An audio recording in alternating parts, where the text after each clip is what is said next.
ဆက်တည်လေကျွန်းကြီးရွာမှာနေပြီးတော့ကျွန်တော်လုံနေတဲ့အခုကျွန်တော်ရောက်နေတဲ့ရက်နေတဲ့နေရာကတော့ဒါကျွန်တော်မြေပိုင်ဖြစ်ပါတယ်ဒါစိုက်ပျိုးမြေဖြစ်ပါတယ်ဒီဥစ္စာတစ်တော်မြေလည်းမဟုတ်ဘူးအခြားမြေလည်းဘာမှမပေါ့ဘူးကျွန်တော်လုပ်ခဲ့တာနှစ်ပေါင်း30ကျော်သွားပါပြီကျွန်တော်ဒီ CP ကုမ္ပဏီနဲ့နော်ကျွန်တော်တို့ပူးပေါင်းဆောင်ရွက်ပြီးတော့ဆောင်ရွက်ခဲ့တာတော့9နှစ်ရှိပြီကျွန်တော်တို့အခု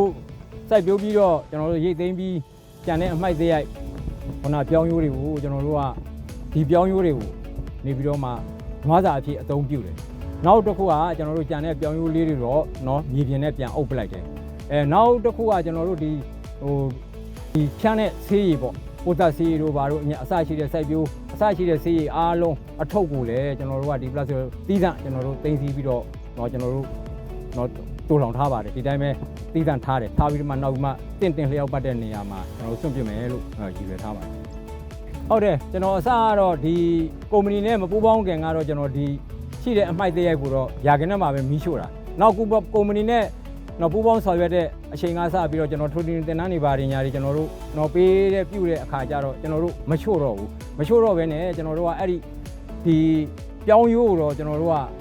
နွားစာအဖြစ်အသုံးပြုပြီးတော့နော်ကြံတဲ့အမိုက်သေးရိုက်ကိုတော့ကျွန်တော်တို့ထုံးနဲ့ဆွဲပြီးတော့ကျုံပြီးတော့မှကျွန်တော်တို့ကဒီဥစ္စာကိုနော်အရှားတင့်တရော်တဲ့နေရာကိုကျွန်တော်တို့စွန့်ပလိုက်ပါတယ်